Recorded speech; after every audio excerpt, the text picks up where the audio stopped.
Does anybody see me?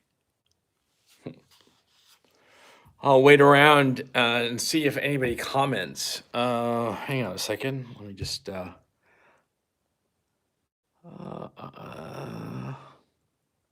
see. All messages are visible. First, hey, Big D, how's it going? I'm wondering how many people I'm going to get on this live stream. I've got 31. Mm. Mm.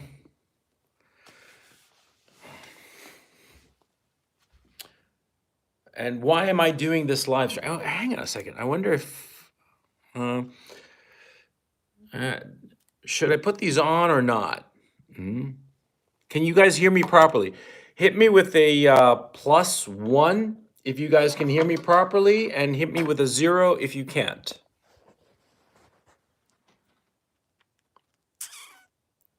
Okay, so I guess all you guys can hear me properly, and I'm feeling very guilty about doing the stream, and I'll tell you why. I just did an Ask Me Anything, or not just now, a while ago, a few hours ago. I did an Ask Me Anything for my Patreon subscribers. By the way, for those of you who don't know, I'm in Kiev, Ukraine. I'm staying at the Premier Palace Hotel, right in the middle of Kiev, right in the middle of the Russian invasion, man. Woo! It's pretty damn funny. Oh, by the way, just to confirm, to show you, I'm live streaming, and so I'm in my bedroom, but let me, how do I change this? Oh, there we go. We change there. Oh, wait a second. Let me find, oh, I have it in my pocket. Right, I was like looking for this, actually. Let me just show you that I'm actually in the Premier Palace Hotel in Kiev. Okay, now I'm going to show you the atrium. I'm not going to mention what floor I am, but I'm high up, and see if you can see that atrium down below. I'm zooming in. It's very distinctive, and it's got these elevators that go up to this ceiling that during the daytime, it's really lovely. And so you can see that down there, okay? Now, why am I pointing this out? So that you guys can check to see that I'm telling the truth. Because I'm so furious at this Jordan Schachtel guy who alleges that I'm lying about being in Ukraine and that I'm a troll who's, making stuff up. It just bothers me to no end, it just really, really pisses me off. And yeah, because I was gonna go on a Spaces to talk about my experiences in Kiev, in Ukraine, in the middle of the fucking war. And this asshole, as I get in, he says, oh no, he's not real. He's a troll, he's a liar, and he kicked me out, and he slandered me in front of 500 people. And that just really, really fucking pissed me off, man. I mean, look, if you get slandered like that in front of 500 people, of course you're gonna get pissed off. And the thing that bothers me is that I know why. Because a while back, a couple of months ago, I was on a Spaces with some woman, I forget her name, Lackman or something like that, and talking about Ukraine. And she was an NGO, New World Order, kind of like Globo Homo, kind of that kind of Zogbot kind of thing, right? And I'm like, no, very negative on that crap. And, she basically called me a Putin stooge. I'm like, when you disagree with the narrative, you're a stooge of Putin. And yeah, she kicked me out of this thing. And this guy, Jordan Schachtel, was on that Spaces. And he knew from the things I was talking about that I was really in Kharkov. He knew. But later, like yesterday, a couple of days ago, yesterday, yeah, whenever it was, I've lost track of time because time has just like flown in together because I'm stuck in this goddamn hotel during this invasion, right? But anyway, the point is that this guy, Jordan Schachtel, he He knows that I'm in Ukraine. He knows it for a fact. And he just wants to disqualify me because he doesn't like what I have to say, you know? That's how these people operate, you know? And they have a narrative. And I'll bet you anything that if you guys pressure him enough, he'll have me on. And you know how he's going to be? He's going to be silky smooth, like, oh, I didn't know. I'm so sorry. Yeah. And he'll be like a big suck up because these people, they're arrogant, you know? They're incredibly arrogant when they think that they have the upper hand. But the second that they think that, you know, their position might be slipping, they become incredibly subservient. I mean, just total suck ups. They're not people of one line. And you have to always be careful of people who are not of one line. See, you meet a man and he treats, you know, a president or a waiter the same way, that's a man of one line. And you want to be around him. A man of one line is valuable, and you want to be a man of one line. But people like Jordan Schachtel, no, they're snaky. They're arrogant when they think that they're superior. They're arrogant and condescending and bullying and bastards. And then like all like conciliatory and deferential and docile when they think that you've got the upper hand. To all of them, I mean, to men like that, individuals like that, because they're not men, you just have to whip them. You've got to kick them hard, kick them in the teeth. And the thing is, see, when you do that and you show them strength, they get more docile. Yeah, that's a fact. You know, Jordan Schachtel. One day I'm going to come across you. It's going to be very, very unpleasant for you because I don't mind causing a scene. I don't mind. I don't give a fuck. Okay. Anyway, I'm addicted to the Twitter Spaces because I see all these blue check marks, and they're talking about Ukraine like they actually know what the fuck they're talking about, and what they're talking about is just so much bullshit. They just talk so much bullshit. They refuse to acknowledge why Putin is doing what he's doing. They seem to act like for no reason whatsoever, Vladimir Putin invaded Ukraine. Like it was like, oh, out of the clear blue sky. And all the American people and the European people, like fucking NPCs, like fucking robots, they don't question this notion that Vladimir Putin is evil.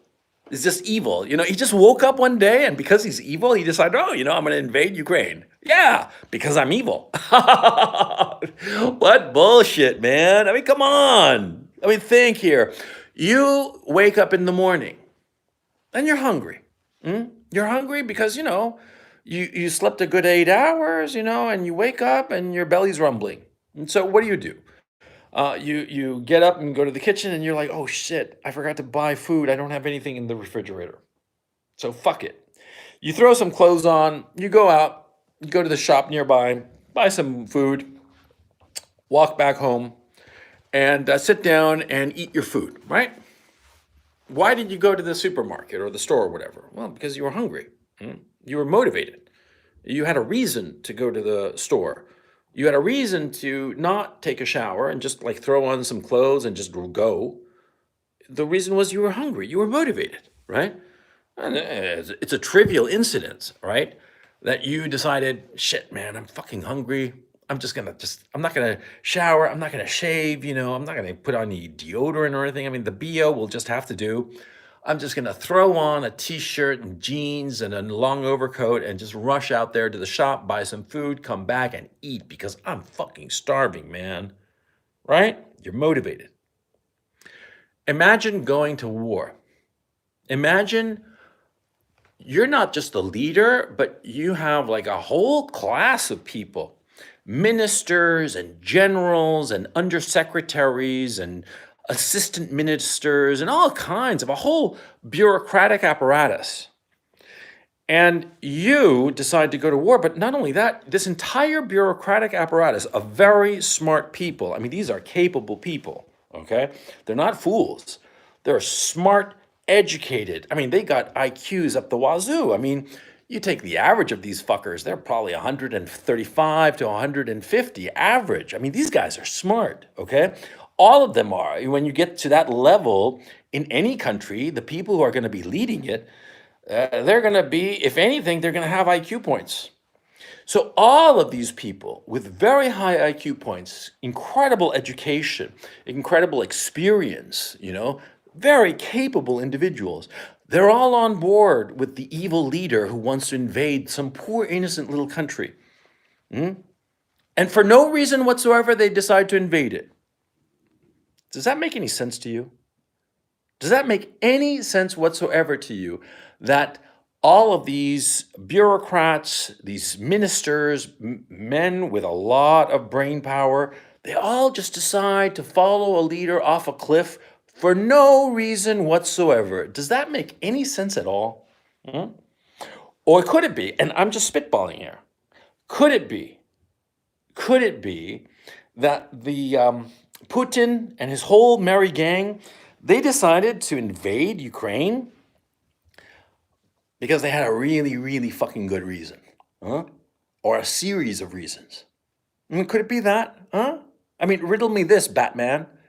Do you think possibly, maybe, just fingers crossed, maybe they had a reason for this invasion?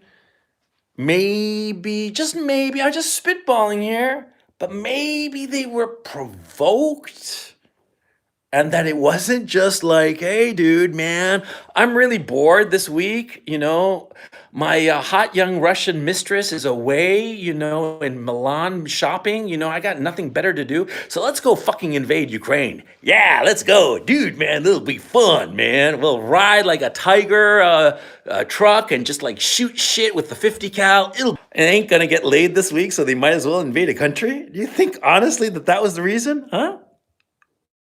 Or could it be spitballing here, that see, the idea of Ukraine joining NATO and NATO putting a bunch of nuclear weapons right on Russia's doorstep was something that the Russians were just not willing to do, or more correctly, not willing to let happen. You think that might have been it? You think that maybe they were thinking to themselves, these crazy fucking Ukrainians are being egged on by NATO and the European Union, and their president, Zelensky, is even talking about acquiring nuclear weapons for Ukraine, which would be aimed at Russia, and the flight time from Ukraine territory to Moscow is about 3 to 5 minutes. Do you think that maybe, just spitballing here, maybe they decided that they didn't want fucking nuclear weapons parked in their fucking front yard? Do you think maybe that was the reason? Back in 1962, well, I wasn't alive in 1962. I was born in 1968, but I heard many, many stories, and I read many books, as a matter of fact, about a series of events that happened in 1962. They were called... they happened in the Caribbean. It involved this young president named Kennedy, that was it. Jack or John, something like that. Kennedy, and a country called the Soviet Union, and there were like some island. Oh, right, it was the Cuban Missile Crisis. The Cuban Missile Crisis was because the fucking Soviet Union put a bunch of intermediate range intercontinental ballistic missiles in fucking Cuba, America's front doorstep, and the United States freaked the fuck out. They freaked out so bad that they were willing to go to nuclear war right then and there over these fucking nukes. Yeah. And they put a blockade around Cuba. It was a whole fucking thing, man. And the United States, let me phrase that, the world, nearly came to a nuclear war over those nukes, because the nukes in Cuba violated a key tenet of the doctrine of mutually assured destruction. Now, mutually assured destruction, I'm going to have to set the phone down so I can explain it to you. It's very simple.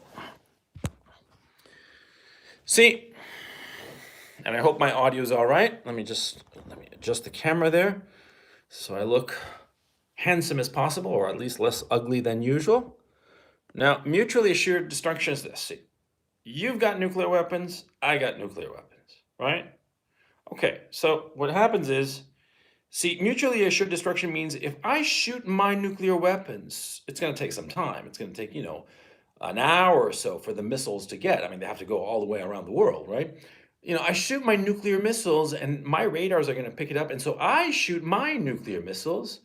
And what happens is that I shoot them in retaliation. Our missiles cross and we kill each other. Mutually assured destruction. And in game theory, it basically means that rational actors will never fire first. Because if somebody fires first, if this guy fires first, he shoots his missiles, the other shoots them in return, and they kill each other. If it's the other way around, if this guy shoots first, he shoots his missiles, this one shoots, and they kill each other. End of story, right? But see, if you have the missiles really close to the other guy, you can shoot him and destroy his own missiles before he has a chance to respond. See? That's why nuclear powers don't like it when you put nuclear missiles right close to them. Because, see, it eliminates the whole purpose of mutually assured destruction, or it eliminates the whole balance of mutually assured destruction. And that's why when the Soviets put nuclear missiles in Cuba, it freaked out the United States because it meant that the Soviet Union had a first strike capability. They could shoot first, turn the United States to glass, and the United States would not have the time to respond. Therefore, it incentivized the Soviet Union to shoot first. You see? And this is basic in the theory of mutually assured destruction. Of course, it's theory because so far we've avoided the practice of it. You see what I'm saying? Anyway, Ukraine, pushing to join NATO basically meant that NATO was going to put missiles, intercontinental ballistic missiles, perhaps, intermediate range ballistic missiles. They could even be intermediate range missiles that were non-nuclear, that just had a regular payload, but it would make Russia incredibly vulnerable. And in fact, it would incentivize NATO to shoot first. Yeah, because see, when you shoot first in such a situation, you win. And so at any kind of crisis point, there'd be enormous temptation for the power that had the nukes closer to the enemy to shoot first. See? And this was known back in 1962. Hell, it was known in 1948 when George Kennan came up with the whole theory of mutually assured destruction. Okay? And in 62, it was proven. And all of a sudden, the Americans freaked out because they realized that if those intermediate range missiles on Cuba became operational, because they never really were operational, they came close, but they weren't operational. But had they become operational, it would have incentivized the Soviet Union to shoot them first. And that would have been the end of the United States. The United States would not have had the time to respond. Okay? And so Ukraine joining NATO is basically the exact same thing as the Cuban Missile Crisis. Now, the thing is, see, the Russians decided that they weren't going to wait around for the missiles to actually be deployed to Ukraine. They figured, fuck it. We can't trust these fuckers. We can't trust the United States. We can't trust Europe. Their word means nothing. They keep telling us things and then lying to us or trying to blackmail us or giving us these bullshit sanctions. We can't trust these fuckers for any kind of diplomatic solution. And the Russians tried. They tried for 2 fucking decades. Actually, closer to 3 fucking decades. They kept insisting that they didn't want NATO expanding eastward. And the West promised them that they wouldn't expand eastward, but they did. They promised that NATO would never expand beyond the borders of Germany. And in fact, at first, there was even enormous debate as to whether NATO would station weapons in East Germany. In the reunified Germany, there was debate as to whether they would put them in East Germany. But then what happened was that, as the years evolved, NATO just became more arrogant. The United States became more arrogant. And they kept moving the frontier of NATO eastward. And they kept saying that it's a defensive alliance. Okay, that's perfectly fine, but what are you defending against? We're just defending. Okay, against what?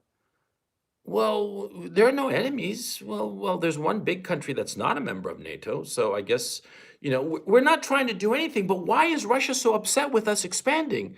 So I guess we have to get even closer to Russia and become more powerful to deter Russia from attacking us. So we defend against Russia. So Russia is the aggressor. Basically, that was the logic of it. Mhm. And Russia realized all of a sudden that NATO is not a defensive pact. No, they realized this when the whole Kosovo thing happened. When Bill Clinton got caught getting his dick sucked by Monica Lewinsky and he needed a geopolitical distraction, they got involved in the whole destruction of Yugoslavia and they bombed Belgrade for 75 days straight. And caused a huge humanitarian crisis. And the Russians never forgot that. And then NATO, what did NATO do? Went in 2003 to Iraq to find the so-called weapons of mass destruction. Were there any weapons of mass destruction? No! No! No, it was bullshit, and we all know it was bullshit. I mean, everybody in the Middle East knew it was bullshit before the Americans went in. Everybody knew in the Middle East that Saddam Hussein was bullshitting about weapons of mass destruction because he was trying to deter the Iranians from attacking him. And so he concocted this notion that he might have nukes, he might have biologicals, he might have chemicals, just to keep the Iranians at bay. And the United States used this bullshit story, which they knew was bullshit. They knew it was bullshit. They knew that Saddam Hussein was bluffing about having weapons of mass destruction. They knew it from the get-go, before they went there. But they used that as the excuse. They used Saddam Hussein's bluff as the excuse to justify the invasion. And they destroyed Iraq. Hundreds of thousands of people killed, perhaps 1 million. And certainly millions of Iraqis displaced, and the country itself destroyed. I mean, just ruined irreparably. The country is a wreck and will never be what it once was. I mean, it wasn't that much to begin with, but now it's just a shithole. I mean, a real shithole, just rubble and nothing. It's just done. And it's a tragedy for the Iraqi people, okay? I'm not saying this to belittle the Iraqi people. I'm just saying it to highlight the suffering that the Americans inflicted. They destroyed the whole fucking country for a lie. And the Russians noticed this. And so the Russians in the early 2000s, they started realizing, these Americans, they're fucking nuts. And they started arming themselves to the teeth. That's what they started doing. And the first thing they started doing was scraping off all of these foreign financiers and all this foreign oligarchs from Russia and getting their shit in order insofar as their defense is concerned. And it took them a few years, over a decade, as a matter of fact. But the Russian armed forces today, arguably, and this performance in Ukraine might actually be proof positive, arguably the Russian military is the best in the world right now, superior to the Americans, certainly more capable. Man for man, more capable than the Americans. And I'll explain it in just a moment in this live stream. But you got to understand what's going on here. See, the Russians didn't decide out of fucking nowhere that they're going to invade Ukraine. NATO was the aggressor in Serbia, in Bosnia. NATO was the aggressor in Iraq. NATO was the aggressor in Libya, that destroyed Libya, which was whatever you might have thought of Gaddafi. I mean, he was a funder of terrorism, and he was a crazy bastard. Yeah, remember his 40 virgin bodyguard thing? What the fuck was that? Oh, fucking nuts, man. That's what happens when you got too much money and too much free time. You know what I'm saying? Anyway, Gaddafi, nutty as he was, at least he had a functioning country. They destroyed it. NATO destroyed it. What was Hillary Clinton's famous line? We came, we saw, he died. Jesus Christ, what bloodthirsty bitch that cunt is, huh? I mean, really. Anyway, they destroyed Yugoslavia, they just destroyed Iraq, they destroyed Libya, and the Russians, by this time, they were wise to the game. Okay, and in 2014, there was the famous color revolution in Ukraine. The color revolution was a coup d'etat. It was a coup d'etat, and don't give me bullshit that it wasn't. You know, Yanukovych was a president at that time, and he was very buddy buddies with the Russians, right? And he was a corrupt fat fuck, no question. Okay, but he was the democratically elected president of Ukraine, and he was carrying out the policies that the people of Ukraine wanted. You know, I mean that's a fact. And what happened? Why did they decide to pull a color revolution and get rid of him, of depose him, of, have a coup d'etat to get rid of him? Well, because see, he was all set to sign the letter of agreement with the EU, but then a lot of ethnic Russians and Eastern Ukrainians were opposed to it for various reasons, and the Russians were opposed to it. And Yanukovych started like dithering on the issue, and the Europeans got pissed. I'm simplifying grossly the story, but for purposes of this conversation, it's good enough. The Europeans got pissed. The Americans got pissed because they wanted to get closer to Russia. They wanted to expand NATO, and this was one of the first steps in that direction. And well, they got rid of Yanukovych in a coup d'etat. Yeah, Yanukovych did himself no service, no favors, because he was a dithering kind of guy. I mean, he was kind of like. He was an old fat fuck who didn't have a lot of balls. You know what I'm saying? I mean, he could get it up with some Viagra, but not on his own. You know what I'm saying? So anyway, the guy, well, he got deposed. He flew off. He actually flew off to Russia, and he's still there, as far as I know. And Poroshenko came in. And what happened after that? Well, it was a color revolution. And it was engineered by a woman named Victoria Nuland. Remember that name, Victoria Nuland. She's the Wicked Witch of the West, okay? And she's an evil cunt, okay? I mean, really, she's like a Hillary Clinton type woman, Loud, brassy, arrogant, just really just a piece of shit. And one of those women who enjoys a certain level of power and thinks that she earned it. She's just a real piece of shit. You read about her, you find out more about her, and you realize how despicable she really is. But anyway, I'll get to that. I'll get to her in a minute. She was part of the crew that engineered the coup d'etat in 2014. And the coup caught the Russians totally flat-footed. Wait, how many people do I have watching? 3,300. Holy shit. Wait, you're going to have to see my fat fucking face real close up because I can't see this. I got 1,000 thumbs up. I got 3,300 people watching. Dude, you poor bastards, don't you have anything better to do on a Sunday? Come on, you cocksuckers, go out there. It's a sunny day. You don't have to listen to me ranting and raving. But anyway, since you're all a bunch of losers like me, here we go. Anyway, the point. Right, the color revolution of 2014. See, the Russians at that time, they were getting their shit together insofar as the money situation and the weapons situation, but they weren't really, on top of the ball, as it were. And so they hit on a really elegant solution. See, when the color revolution happened, the Russians were absolutely terrified that they would lose Crimea and that they would lose the jewel of Crimea, the Crimean Peninsula. When you look at a map of Ukraine, the Crimean Peninsula is very south. It sticks into the Black Sea. And the jewel of Crimean Peninsula is, of course, Sevastopol, which is a city, but also a very important naval base. And the Russians did not want to lose it at any cost, okay? And so they were willing to pay any price to hold on to it. And so Putin, when this whole color revolution shit happened in the confusion of it, he realized Ukraine is lost, but we can't lose Crimea. And he went out and grabbed it. Simple as that. See, because after the collapse of the Soviet Union in 1991, Ukraine had Crimea. Because Crimea, historically, has been Russian. Even though it was separated from Russia, it's always been Russia. And in fact, the Russian Empire in the 19th century fought a war with the British Empire over the Crimean Peninsula. And it was called, ta-da, the Crimean War. Look it up.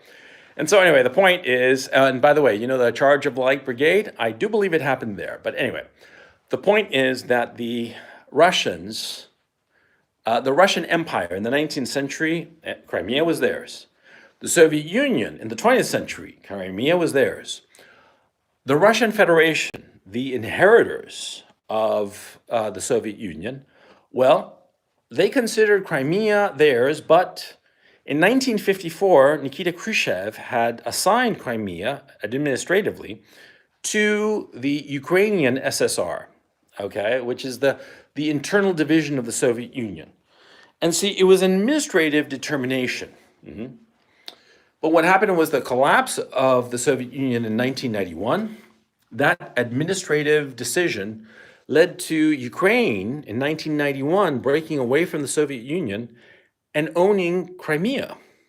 And Russia found itself in the awkward position of having to pay rent to have its base in Sevastopol. And the thing is, see, what sort of like chapped the ass of the Russians was that, see, on Crimea, 95% of the population there is ethnic Russian. They identify themselves as Russian nationals. They speak Russian. They don't speak Ukrainian. They have no interest in being Ukrainian. Crimea is Russian, whether you like it or not, okay? But anyway, they were stuck in this position after 1991 because the Russian Federation in 1991 and throughout the 90s was way too poor to do anything about it. Now, in 2014, when the Color Revolution happened, all of a sudden Putin realized if we lose Crimea, we lose Sevastopol. If we lose Sevastopol, who's going to get it? NATO.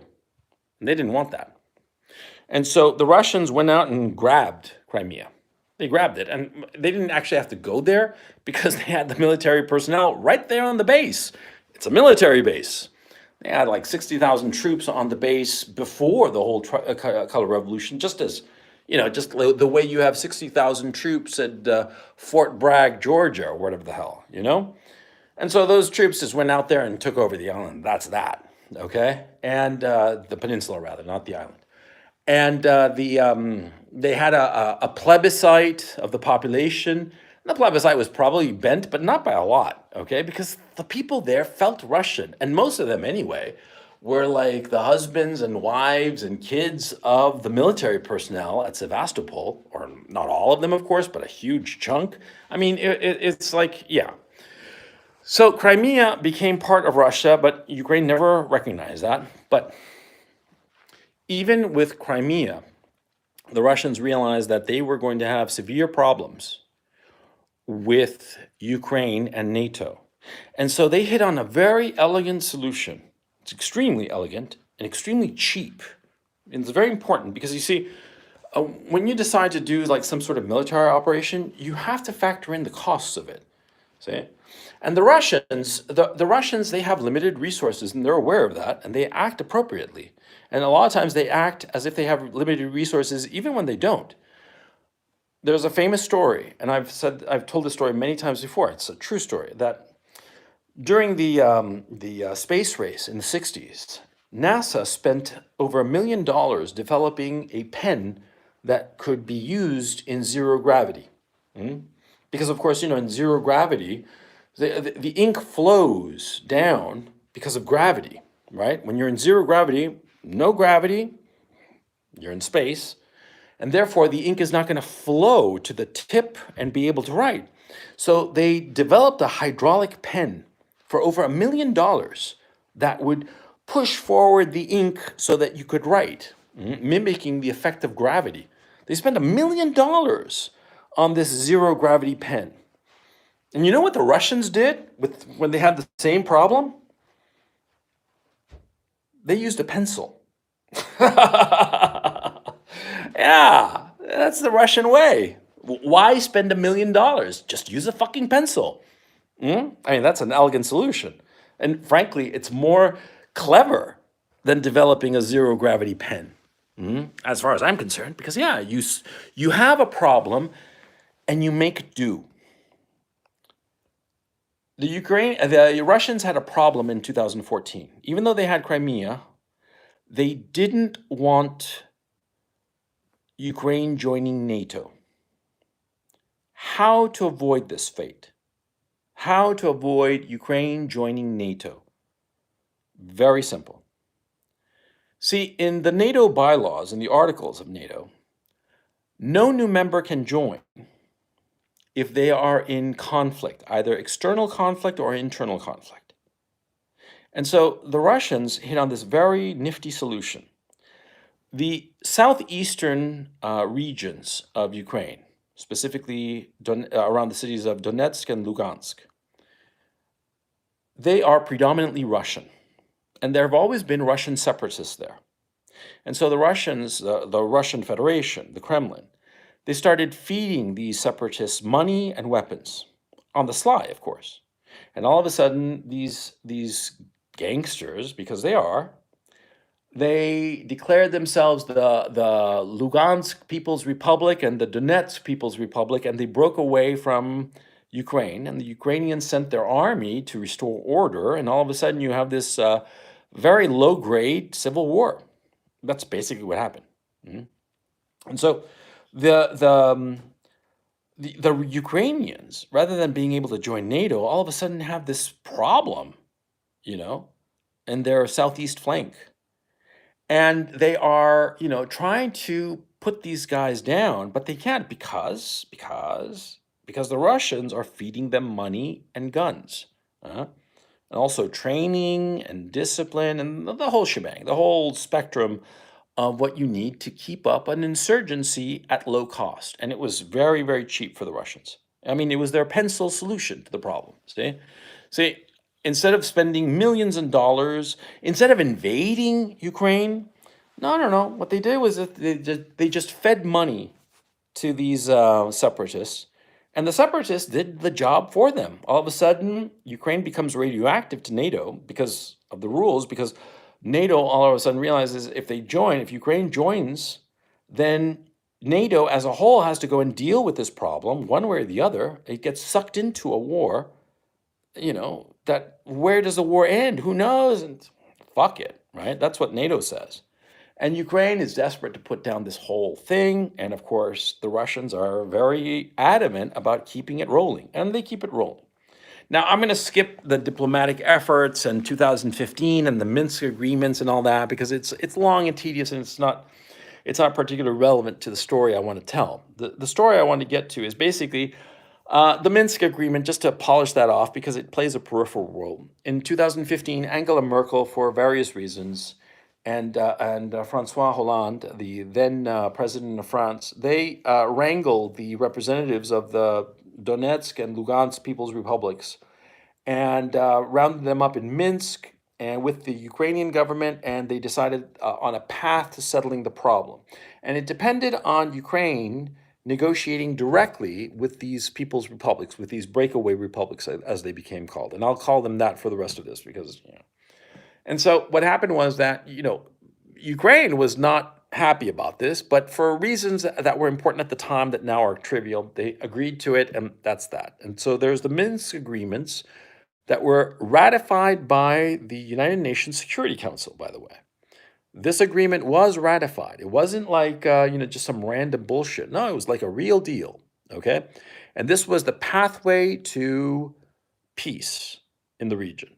And so what happens is that, the Ukrainians never implement the Minsk Agreements. They never carry out their part of the deal. And their part of the deal is that they have to negotiate directly with the Donetsk and Lugansk People's Republic. And they never get around to doing that. And they always postpone, and they don't want to because they don't want to recognize them. Because if they recognize them, if they recognize them and start to negotiate directly with them, then they give these breakaway republics legitimacy. And Ukraine doesn't want that. Of course not, because they consider them not even insurrectionists, but just petty criminals who have to be put down. I mean, that's how they treat them on a legal sense, right? So anyway, this is ongoing from 2015. The Russians, of course, they insist on some sort of agreement, but they really don't care because they want to keep Ukraine out of NATO. And the way to do it is they keep on fomenting trouble. And so they talk, both sides out of their out of both sides of their mouths. The Russians, they say, yes, you have to implement the Minsk Agreements, Ukraine. And on the other hand, the Russians are the ones feeding money to these breakaway republics. And the Ukrainians aren't stupid. They know this. Everybody knows it. Okay. I mean, shit, a fucker like me, who's an ignorant buffoon, knows this shit, right? So anyway, this is the state of play for 2015 through 2021. Okay. Now, here comes the interesting bit. In October of 2021, Jake Sullivan starts telling the Financial Times off the record that the Russians are amassing troops at the border of Ukraine, and he gives a location. Well, the location he gave rather was near, I think it was near Kursk in Russia. And see, it was just the regular military base. And in fact, the military base was just closer to Belarus than to Ukraine. Oh yeah, and I forgot the almost color revolution of 2020 in Ukraine. Let me take you back to 2020. Excuse me, I gotta get some water here. Over here I have a open bottle, and yeah, when you say open bottle, that sounds nasty now, doesn't it? You think, oh man, he's gonna be drunk by the end of this shit. No, it's only water.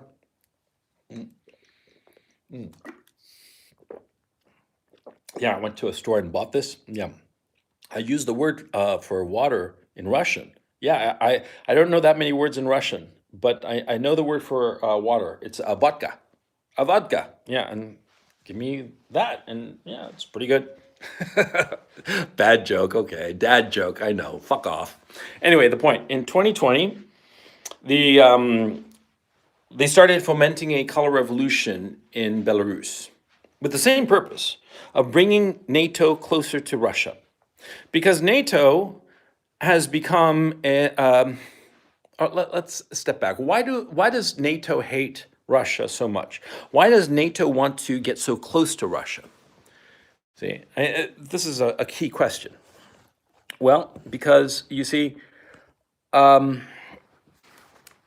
is a segment. There are several segments in the neoliberal Western democratic establishment that both hates Russia and covets Russia.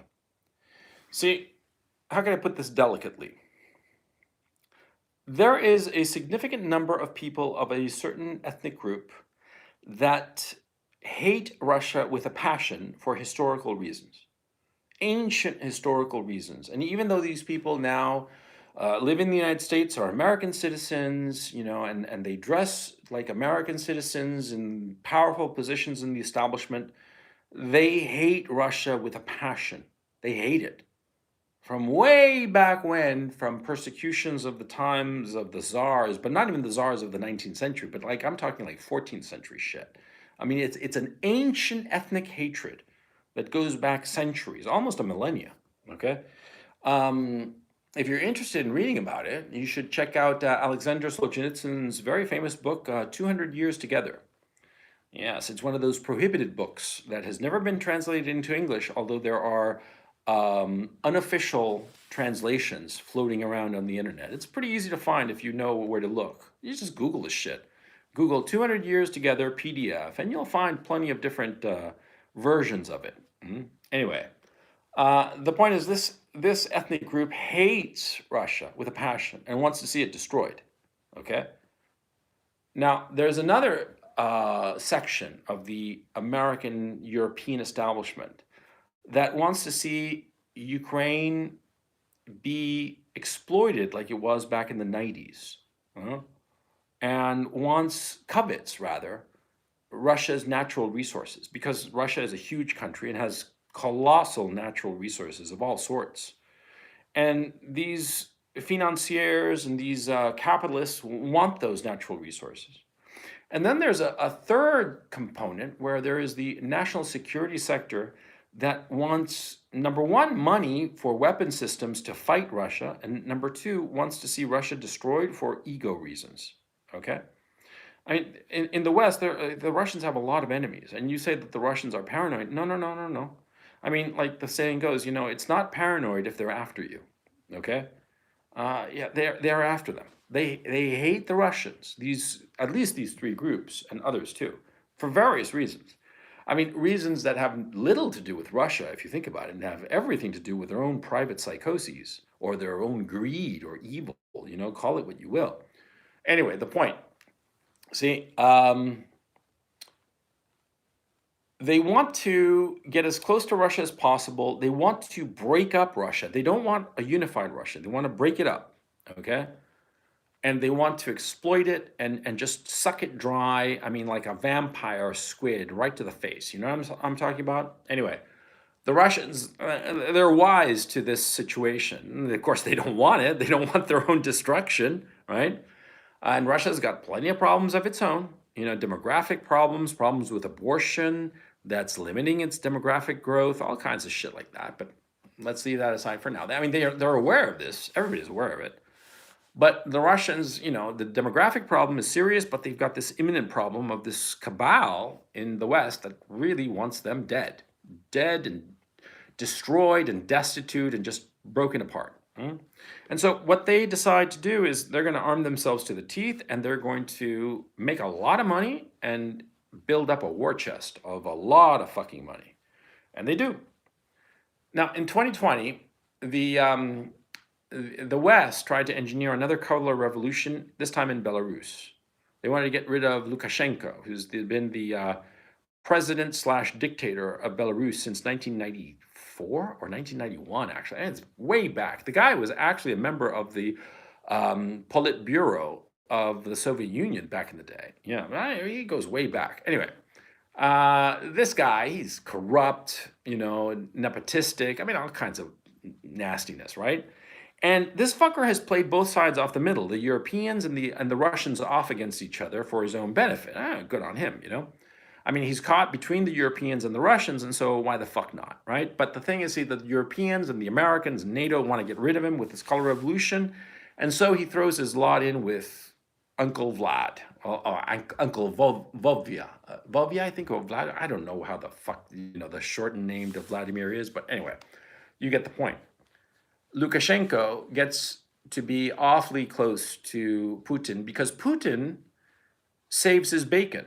Putin is the one who gives him the heads up about the color revolution. Putin, or members of the Putin government, wrap up an attempted coup against Lukashenko. I mean, they really saved his ass. And Lukashenko knows it. He's smart enough to realize what's what. And he realizes that the Europeans want his head. And so he sides with the Russians. The Europeans, the Westerners, in their impatience, instead of keeping on playing with Lukashenko and keeping him going until a replacement came around that was really their guy, and with that new guy, they could push Lukashenko aside. No, they figured that they'd just get rid of Lukashenko right off the bat, and then they'd figure out who they'd replace him with. And see, that was the mistake that the West made. And so Lukashenko, he threw in his lot with Putin. Putin protected him, and in exchange, Putin got him to sign a whole bunch of agreements for all intents and purposes dissolving the border between Belarus and Russia. I mean, technically it still exists. Technically they're two separate countries. But everything that Belarus does, it does at the direction of Putin and the Kremlin. I mean, the Kremlin owns Lukashenko's ass. They own Belarus. It's an ugly reality, but that's the truth, okay? And frankly, from Lukashenko's point of view, there was nothing to be done. This was it. Okay, so we're up to 2020. And, there have been all kinds of problems with, the West is pissed over the failed color revolution in Belarus, right? Okay, so we hit late October 2021. Now, the Biden administration is in all kinds of trouble. COVID, the vaccines, inflation, Afghanistan, the humiliation of that evacuation, and the whole bit. The whole fucking thing, it's going south. The Biden administration is in trouble. So Jake Sullivan, the national security advisor, and a guy who's very close to Hillary Clinton, who loves herself some color revolutions, she starts talking about how there's a military buildup of the Russians. Now, the Russians just have their soldiers, and just their regular bases, right? So what the fuck they are talking about, right? And the Russians, of course, know that they have no intention of invading Ukraine. Why the fuck is this shit going on? What's going on here? And, well, retrospectively, it's clear what was going on. See, Jake Sullivan must have gotten wind that the Durham investigation was going after him, was targeting him. And that came out a couple of weeks ago, as a matter of fact. But back in October, he must have gotten wind of it, okay? And so Jake Sullivan clearly, to distract, started floating this idiotic story to focus everybody's attention on this shit. And other groups in the Biden administration and the Democratic Party started getting on this story because it distracted from all the domestic problems going on in the United States. That's essentially what was going on. And now here comes the part that I'm speculating. Okay? Now you take what I'm going to say with as big a grain of salt as you want. But this is speculation, but this is, I think, more or less what happened. The Russians, they saw this. Now, they knew that they had no intention of invading Ukraine in October of 2021, okay? But they must have figured, what are these fucking Americans up to? Let's play along. You got to remember, see, Vladimir Putin, the man Vladimir Putin, right? He is not a chess player because the Russians love their chess. I mean, they love it, and they learn it when they're little kids. And it's not just Russia, but also Ukraine and Belarus. I mean, all the ethnic Russian people, for some reason, they fucking love it. My father-in-law is teaching my kids who are little how to play chess, and they're into it. It's a weird little habit, so it doesn't matter. It's perfectly fine. It's perfectly harmless. But everybody thinks that, Russians are great chess masters, and they are. But see, Putin is not into chess. He's into judo. I mean, he said repeatedly that for him, judo was a lifesaver. He was a little bit of a juvenile delinquent until he discovered judo when he was like 13 or 14, and he got into it in a big way. The way a 14-year-old will get into anything in a big way.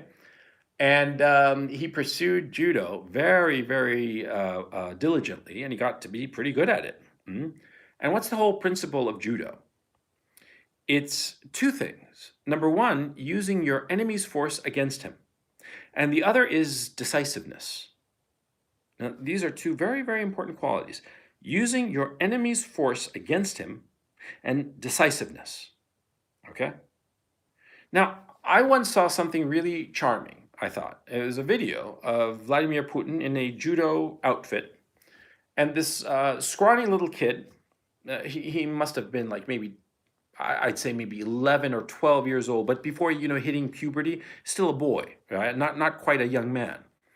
And this boy is also dressed up in his little judo outfit, and he's noticeably shorter and smaller and lighter, like half as wide as Vladimir Putin. And Putin is not a thick man. He's not, he's not fat, and quite a bit shorter, and this boy grabs Vladimir Putin, president of Russia, and flips him. It's kind of adorable. And you see, I thought it was very funny because Vladimir Putin's face is completely impassive during the whole operation, where this small boy takes him and executes very perfectly the judo move of flipping your opponent over. And Vladimir Putin being somebody who's done this for years, he knows exactly what's happening. It wasn't like a humiliation of it. It was just practice, right? And what's interesting is that, see, that boy was carrying out something key in judo, which is decisiveness, see? Because, you see, the boy was, a slim young man, a slim boy. He must have been maybe a third of the weight of the adult Vladimir Putin. And see, if the boy had hesitated in the middle of the move, Vladimir Putin, just because by virtue of his weight, no intention whatsoever, would have crushed him. If the boy had flipped him and right in the middle had kind of hesitated, the body of Vladimir Putin would have been heavy enough to just, fall on top of the poor boy, potentially hurt him. And that's the point of judo. In judo, they teach you, I took a couple of classes when I was a boy, that what you have to do is be decisive. You grab the guy and you flip him, okay? Once you decide that what you're going to do it. And do it smoothly, efficiently, quickly, decisively. Excuse me. Oopa. Sorry about that. Hang on. And by the way, do you guys hear me properly? Hit me with a +1 if you guys can hear me properly. Yeah, no choking. COVID, I don't know. How many people are watching? 4,500. Dude, that's pretty good. +1, you guys hear me properly? Okay, good. Yeah, so anyway, like I was saying, Judo teaches you to use your enemy's force against him and teaches you to be decisive. Okay? Okay. So, in November 2021, there's all this talk that of a Russian military buildup. My suspicion is that the Russians had no intention and no interest in any kind of military buildup, but they went along with it to see, like, where's this shit going? And what they discovered all of a sudden is that everybody started getting hysterical about this so-called military buildup, even though there really wasn't any evidence for it in November of 2021 at any rate, not real evidence. I mean, it's like saying that the Americans are planning to invade Mexico because they have a whole bunch of troops amassing at Fort Bragg, Georgia. And you'd be like, what the fuck are you talking about? That's a regular base. And besides, it's really fucking far away from Mexico. No, no, no, no, no. The soldiers at Fort Bragg are going to invade Mexico. And you're like, okay, let's see where this shit goes. I mean, I suspect that that was the mentality of the Russians. And what happened was that all of a sudden, they discovered that the Europeans and the Americans had different priorities. See? The Americans were all hell-bent for leather on like trying to split the Russians from the Europeans. And the Europeans all of a sudden found out that they needed Russia's natural gas because their own energy policy had been so short-sighted that they had an energy deficit that could only be plugged by Russian natural gas. And so what happened was that the Kremlin, Putin and the whole group, the whole leadership class of Russia, they realized that they could diplomatically split the Europeans from the Americans. And they started acting in that direction of creating the conditions whereby the Europeans and the Americans would split because they had different interests. And they kind of succeeded, okay? But the hysteria kept on going. And anyway, in December of 2021, the Russians decided to use this diplomatic weakness to see if they could get some concessions. And the number one concession that they wanted was a halt to NATO expansion, number one. That's always been a priority for them. Number two, the indivisibility of security, which is a concept whereby no country's security should be arrived at by creating insecurity for another. Okay? That European security had to be integrated, not like individualized, because that would just lead to a constant battle, an arms race, if you will. So it had to be an indivisibility of security. And the third thing that they wanted was a rollback of NATO to, I think it was 1997 borders. It might have been something like that. It doesn't matter. And the point is, see, the Russians floated these ideas, thinking, this is the best chance we'll ever get to see if we get what we want. And the Americans and NATO didn't just throw away these, well, NATO did. NATO delivered a response that was juvenile and ideological and fucking insane, if you think about it, and fucking sophomoric. I mean, you got to read that fucking thing. But anyway, that's not important. The important thing is that, see, the Americans sort of like, oh, well, maybe, and they kept kind of dangling in front of the Russians the possibility of a diplomatic solution, right? And the Russians kind of went along with this to see if they'd get it. And then all of a sudden they realized, we're never going to get anything from these guys. Because these guys, the Americans, you can't trust them. And that's the bottom line. The Russians realized in their bones that they could never trust the Americans. And any agreement that they arrived at with the Americans would break it. Which is accurate, okay? I mean, shit, Donald Trump, who unilaterally, and for no fucking reason whatsoever, got out of the intermediate range ballistic missile treaty that was negotiated during the time of Ronald Reagan and was in fact a linchpin of the collective security of Europe. I mean, and Donald Trump, fucking idiot to have done that. He just undermined European security for no fucking reason. He just wanted to we can negotiate a better deal, look at my orange hair, duh, fuck you. Anyway, God, I fucking hate that guy because he's a fucking moron, okay? Yeah, he's a fucking idiot. And he's weak. That's the thing I despise. He's weak. I could accept if he's stupid, but he's weak, I can't. Yeah, I mean, you can work with a person who's stupid. You can't work with somebody who's weak. You know what I'm saying? Anyway, Putin realized, man, these fucking Americans. There's no way to get anything done with these fuckers. And what happened was that the Europeans and the Americans kept egging on Ukraine, and Ukraine under Zelensky. Zelensky is a regime. They're ugly people. Zelensky has no problem repressing any criticism of his. He has shut down TV channels and persecuted journalists who are critical of him. He's persecuted political opponents, used the powers of the state to go after them. I mean, the guy is not the nicest guy in the world. He's not a white hat, okay? He's an ugly character. And so, anyway, Ukraine kept on poking the bear and provoking the Russians, thinking that they had Europe and the Americans at their back. And then what happened finally was that, see, they kept on provoking the Russians. And the Russians finally said, you know, fuck it. They keep saying that we're going to invade. Let's fucking invade already. I think that that was basically it.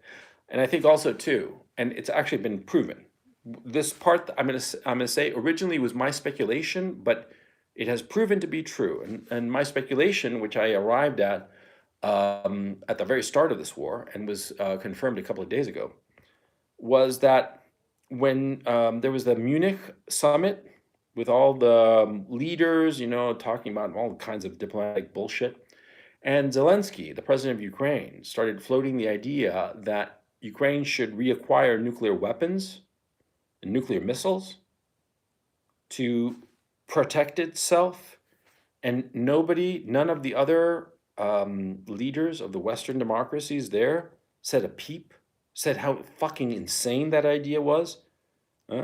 Because who are the Ukrainians going to use those nuclear weapons against? The Russians, the only ones, right? What, they're going to shoot them at the fucking Hungarians or the Moldovans or some shit like that? Come on. And so all of a sudden, the Russians start hearing this shit, and they're realizing, you know, these fuckers are crazy. They're fucking fools. And if we don't take the driver's seat insofar as Ukraine, we're going to wake up one morning with these fucking crazy-ass Ukrainians with nuclear weapons, either their own or NATO nuclear weapons. Fuck that. That's why they invaded. That's the story, okay? They realized that they could not reach any kind of diplomatic agreement with the West, and that Ukraine, goaded by the West, led up the garden path by the West, was going to provoke Russia and potentially, you know, now, I mean, in March of, or rather February of 2022, the Ukrainian army started lobbing shells at the Donetsk People's Republic and the Lugansk People's Republic, and some of those shells started landing in Russia. And the Russians started realizing, you know, these fuckers might start lobbing shells, but with not shells, but with nuclear warheads on them. What the fuck? That's what they realized. Fuck it. We got to invade these fuckers and take them over and get rid of this government. Okay? And that leads up to my other video that's already on, whereby I explain the strategy of the Russians. The Russians don't mean to destroy Ukraine. On the contrary, they want it intact, and they want the Ukrainian army intact. They just want to get rid of the Zelensky government. And right now, as we're speaking, representatives of the Zelensky government are in Belarus negotiating with Russian representatives for a ceasefire.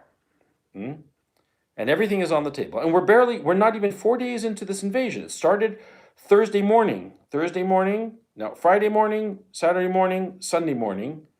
And it's not yet Monday morning. So it's barely 3.5 days into this war.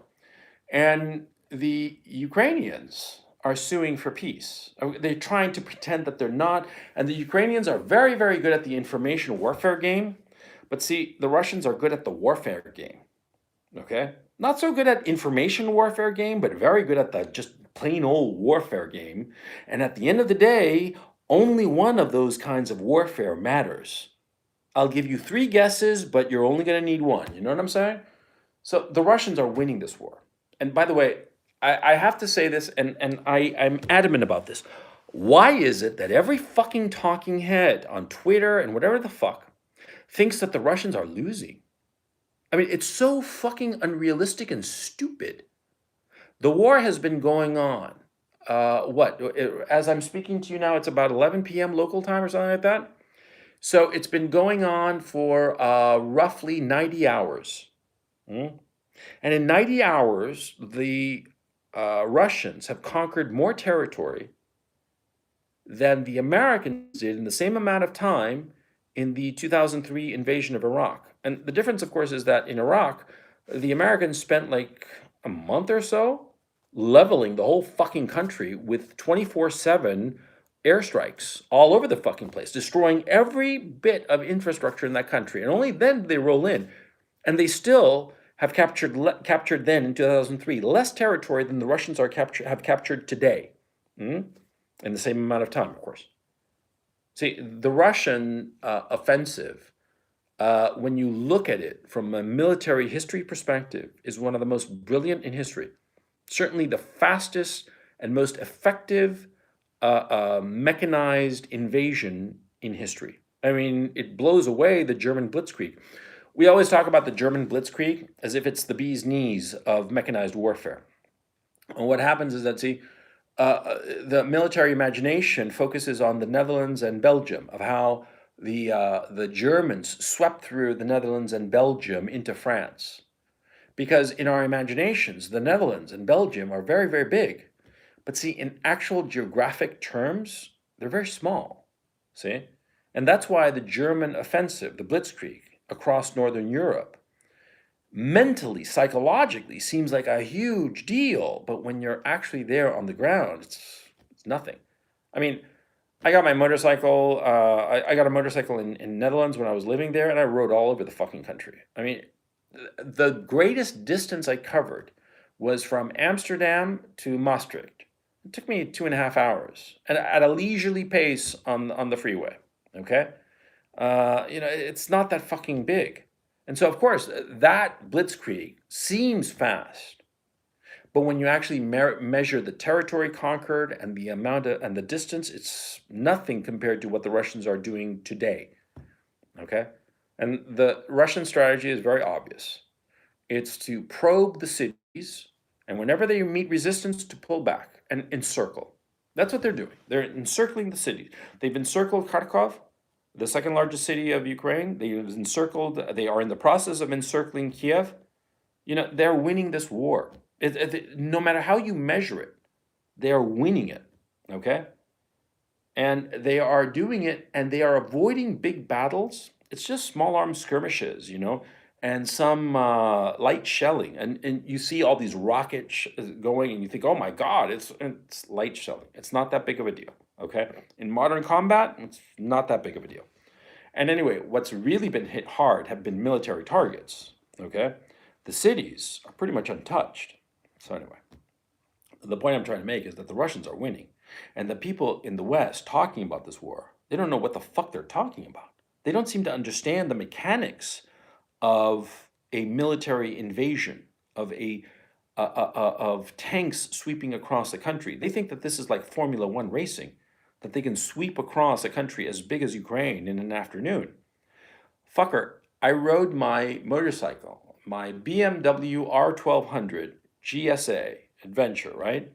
I rode that fucking thing from the border of Poland with Ukraine, Lviv, Kamenetsky, Kiev, Poltava, Kharkov. It took me 4 fucking days to make that crossing, okay? The distance from one end of Ukraine to the other, east to west, is greater than the distance from Ukraine's western border with Poland to Paris. It's greater than that, okay? The country is fucking huge. And these fuckers are rolling it up. Simple as that. And they're going to roll up the whole fucking thing. The Russians are going to roll up the whole fucking thing on these negotiations that are going on, which, by the way, the fact that the Ukrainians wanted, negotiations after less than 4 days, and they're losing. They know it. They know that they're losing.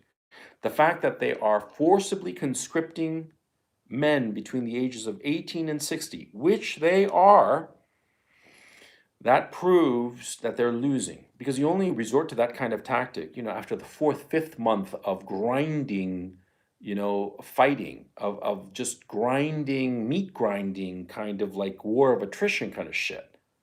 The fact that they're doing it now, they're losing. They're losing badly. But in terms of propaganda, they're winning. And so what happens is the people on Twitter, the people on Facebook, the people all over fucking social media, these fucking people, they have a completely warped sense of what the fuck is going on. I mean, I'm here right now in this fucking country. I'm in the middle of the fucking invasion, man. I'm in fucking downtown Kiev. And I'm telling you, the Russians are winning. And they're winning spectacularly. And the worst part, to add insult to injury, is that the Russians are not using their varsity team to make this win. Okay? No, because a lot of people have been noticing that, the prisoners of war that get captured, and it's inevitable. Both sides lose prisoners of war and shit like that. It's part of mechanized warfare. Okay, it doesn't mean that one side is winning or losing. It just means that, some soldiers in a army of who knows how many hundreds of thousands of men got, caught by the enemy. It doesn't mean shit. But they've noticed that a lot of these prisoners of war, Russian prisoners of war, are pretty green. Young guys, 19-year-olds, right? And very green, little experience. And the weapons that they're using, the tanks. Yeah, sure, there are a few that are kind of new, but most of them are like things from the 2000s and some of them from the 1990s. And everybody's saying, what the fuck does that mean? And well, it's pretty fucking obvious if you think about it. The Russians, what do they do with this first wave? They use their old gear and their second-tier soldiers. Not exactly as cannon fodder, but they're keeping their best people in reserve. Because they do have better soldiers and better equipment. And this is known. This is not like they say that, like the girlfriend in Canada. No, it's the real deal.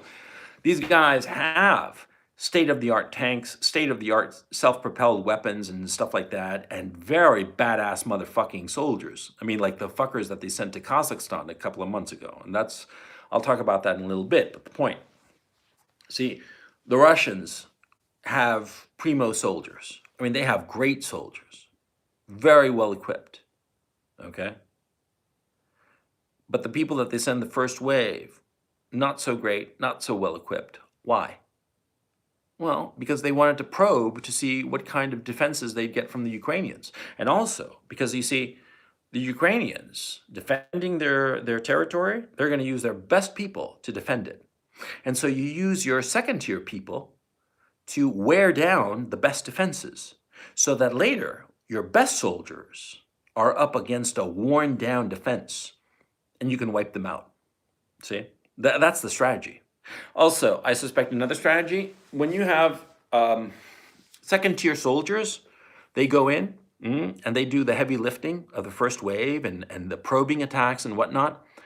And then later, when you have conquered the whole fucking country and you need an occupying army, you use your more disciplined, more experienced soldiers. Because these more experienced and disciplined soldiers, they're not going to abuse the populace. It's inevitable that a conquering army will abuse the civilians. It happens in every war. If you don't know it, look up the father of Emmett Till. The father of Emmett Till was a soldier in the American Army in World War II. And after the end of the war, he was part of the occupying force in Italy. And he was arrested, tried, court-martialed, and convicted and executed for raping a bunch of Italian women. Yeah, look it up. I'm not making this shit up, man. It happens in every fucking war. The military, and it's inevitable, guys with guns and a lot of cum, they just go out there and do all kinds of abuses. It happens, and it's ugly, and that's life. Anyway, the point, with more disciplined soldiers, with the top tier soldiers, those guys, they have the discipline to not abuse the citizenry. which is, of course, what the Russians want, because they want a political solution to this problem. They don't want to conquer Ukraine. They don't want to destroy Ukraine. They just want Ukraine with a different leadership. They want it with a leadership like what they have with Lukashenko. Lukashenko is their buddy-buddy. He does whatever they want. And most important of all, he doesn't allow NATO to set up shop in fucking Belarus. What the Russians want is for Ukraine to not allow fucking NATO to set up shop. Simple as. Now, the thing is, see, the Russians have offered this, they've agreed to this negotiation. They are talking with the Ukrainians right now. Whatever agreement comes out of it, well, I doubt if any agreement will come out of it. And the Russians will never actually agree to it. They might claim that they'll agree to it, but they're not going to, because they don't trust Zelensky. They want to get rid of him, okay? And I'll say this. I don't know how this is going to sound, but I'm talking not as a moral judgment or anything of the sort. I'm just saying what I think will happen. I think that the Russians will figure out a way to assassinate Zelensky in some way that doesn't splash a lot of shit their way, because they can't afford to have Zelensky live and fly off and have a government in exile of Ukraine. They can't afford that. They're not going to allow that to happen. And so they'll promise Zelensky, safe passage. They'll promise him all kinds of bullshit. And the first opportunity they have, the Russians will kill him or neutralize him somehow in a way that is permanent. The only thing that's permanent is death, of course, okay? I don't think that they're going to grab him and throw him in a prison, because then it would create a martyr figure like Nelson Mandela, see? And the Russians are smart. They know their history. They love their history, which is actually one of the great qualities of Russians, as far as I'm concerned. Caring about history, knowing your history, and learning from it. You can become a very powerful man if you pay attention to history and learn from it. And the Russians most certainly have paid attention to history. They pay attention. They're smart motherfuckers. And so because they know their history, they know the story of Nelson Mandela, they know the story of people who have formed governments in exile, like what happened with Ayatollah Khomeini. The Ayatollah Khomeini was an exile in Paris, and he essentially created a parallel government in exile in Paris. And when the Shah finally fell, they just shipped him in, and they were ready to go, and they took over the whole fucking thing. Yeah, the Islamic Revolution, baby. That's what happened in 79, in January of 79. The Russians know that. They're smart. They're not going to let it happen again. Not to them, at any rate.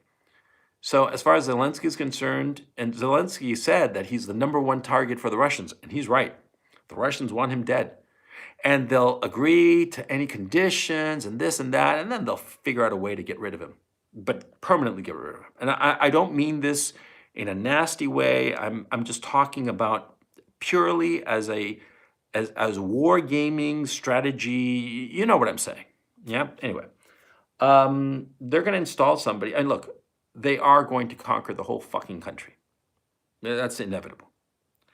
Now, I said that they are holding back their best soldiers with the best equipment. They're holding them back for the occupation. Yes, that's one of the reasons. The other reason, they're holding back their best people in case the Americans and the Europeans do something stupid, like try to invade Ukraine from Poland. Okay? This is a distinct possibility right now, because the Westerners are getting hysterical over this Ukrainian situation. And so the issue, I think, could become that the Russians are seeing this hysteria, and it's scaring them. And that's why they move these nuclear weapons, to scare off the Americans in turn.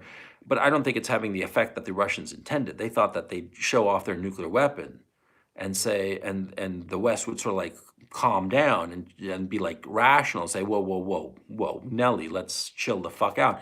But no, the Europeans, it seems clear, is that they're going even more insane. And this is a bad thing for everybody. Now, why am I saying that the Europeans are going insane? And the Americans too, but to a lesser extent, but the Europeans most definitely.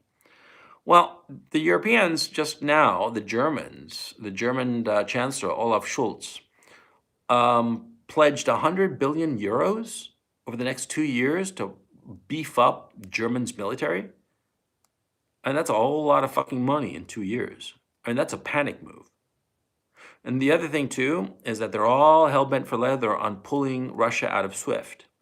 But they don't seem to realize that if they pull Russia out of SWIFT, Russia can just say, okay, fuck you. I'm not going to sell you natural gas. I'm not going to sell you food. I'm not going to sell you petroleum.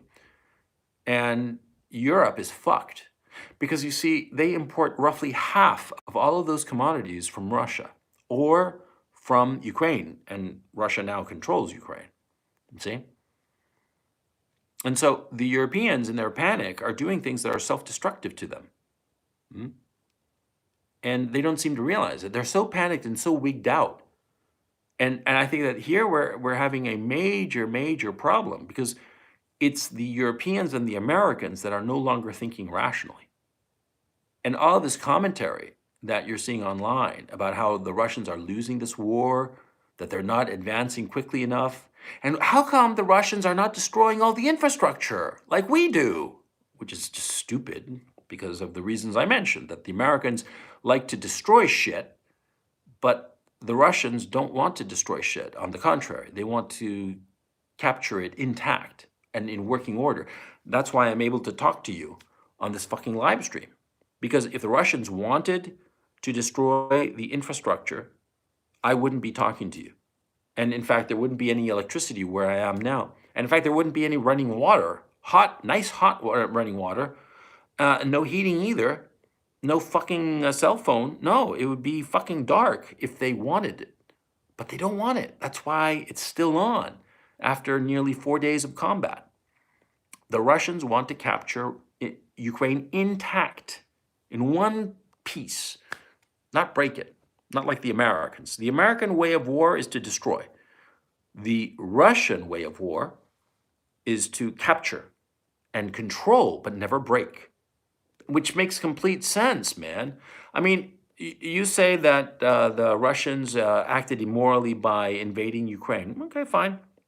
Let me ask you something. When a thief breaks into a jewelry store, yeah, he smashes the cases where the jewels are, but does he take that crowbar and start smashing the actual jewels? No, he doesn't, because that's the value of the fucking thing now, isn't it, right? But that's what the Americans do. The Russians aren't doing that. The Russians broke into the store and they smashed the glass cases, but they're not smashing the jewels. They're stealing them, but they're not smashing them. The Americans smash them, okay? And the Americans now, since they're so used to smashing shit, they're wondering, how come you're not smashing the jewels like we do? See what I'm saying? Okay? So anyway, the Russians, you got to admire this invasion. It's been amazing. They are taking over the southeast, the northeast, around Kharkov. And this morning I got word that soldiers had penetrated into Kharkov. It's just a matter of time before Kharkov falls. It's surrounded, and so that's game over. It's just a matter of time. And insofar as the south is concerned, from the Crimea, they've captured Kherson, they've captured Zaporozhye. They're well on their way to Dnipro. They're probably maybe 48 hours away, 48 to 72 hours away from Dnipro. And once they hit Dnipro, which is the third largest city of Ukraine, they will have been surrounded. They will have rather surrounded the biggest 3 cities of Ukraine. And they will fall inevitably. When you surround a city, it's just inevitable. And the mayor of Kiev, the city where I am now, he admitted to the AP, and then he took it back, but he admitted to the AP that Kiev is surrounded. And I know for a fact that 3 of the 4 highways that lead out of Kiev have been interdicted by the Russian army. The only one that's still available is the one heading west. All the other 3, the 2 eastward ones and the one that goes northwest have been interdicted. I think also there's a couple of southern ones, southern routes that are, well, they're major, but not that major. I think that they're still open. But Klitschko, the mayor of Kiev, he said, I think it was a slip of the tongue. He said that Kiev is surrounded. And he said it like maybe, a couple of hours ago. So that's probably right. He took it back in a Facebook post, but the cat's out of the bag, And so the point is, see, the Russians, how did they attack? Well, they didn't. See, what they do is they go up against some unit, Ukrainian unit, They'd push up against it, and when they encountered resistance, they'd pull back and surround. That was their approach. That has been their approach throughout this war. And so from the Ukrainian perspective, it actually raises their morale because the Ukrainians, they're defending. And then they see these attackers coming their way. And they push forward to fight the attackers. The attackers retreat and move out. And from the perspective of the Ukrainians, it's like, we won. Hey, we won. We drove them off, man. We're great. We're cool. We're tough. But they don't realize what's happening. That the force that they encountered was just probing, and then pulling back to surround. The Russians have been consistently probing to establish the limits, the contact lines around all these cities. That's their strategy. It's very simple. It's a very simple and very effective strategy. At the same time, by pushing hard in the southeast, and at the same time pushing hard in the northeast, they're cutting off a big chunk of the Ukrainian army in it's a maneuver that the Russians call the cauldron, like a witch's cauldron. They cover up the top, okay? And they basically boxing in something like 75 to 100,000 Ukrainian soldiers. They're boxing them in. The only thing that's sort of like left as an appendage is Western Ukraine. And Western Ukraine is, first of all, it's filled with ethnic Ukrainians who dislike Russians, and that's part of the problem with Ukraine as a country, because Ukraine has a substantial ethnic Russian minority, a substantial one, I mean close to 50%, and the ethnic Ukrainian majority, which is marginal. I personally cannot tell the difference between a Ukrainian and a Russian, an ethnic Ukrainian and an ethnic Russian. They look the same to me, But there are differences, and the language is different, and they consider themselves different people, and they don't like each other. Okay, and they can tolerate each other, and lots of them intermarry, of course, but they're not crazy about it. Now they don't want a political future together. This country is it's sort of like a product of colonialism, no different than a lot of Middle Eastern countries or African countries, where you have a lot of different ethnic groups that are shoved together haphazardly because the borders were established by the colonial powers way back when. And so anyway, the thing about the current invasion, the Russians have left Western Ukraine, and what's very clear to me is that once they have consolidated the eastern and central portions of Ukraine, the Russian army is going to pivot to the west and just drive forward all the way to the Polish border. And they're going to do it slowly and take their sweet time because they're going to be just shoving all of the people that they don't want the other way. They will either be going westward, pushing forward, and shoving them out through the funnel of Ukraine out into Poland. And all the soldiers and people who don't want to be part of this new Ukraine are going to exit into Poland and the EU, and it'll be the EU's problem. And the Russians will, my thinking, and this I think it seems to me to be reasonable, the Russians will probably split up Ukraine into at least two countries, possibly as many as four, but at least two.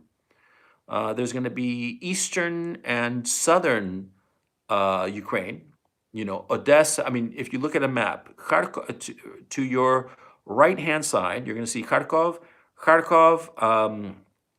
going south, Lugansk, Donetsk, Mariupol, and going on to Kherson and Odessa. That whole curve, it looks vaguely like a fat Nike swoosh, right? That whole curve is going to go and become its own country, and perhaps part of Russia, perhaps a new country called Novorossiya, but it's going to be a separate entity, and ethnically Russian, majority ethnically Russian. Then the central rump of Ukraine around Kiev, and including perhaps Dnipropetrovsk, or maybe Dnipropetrovsk becomes a limit city, depends on factors that aren't important at this point. That would become a separate entity.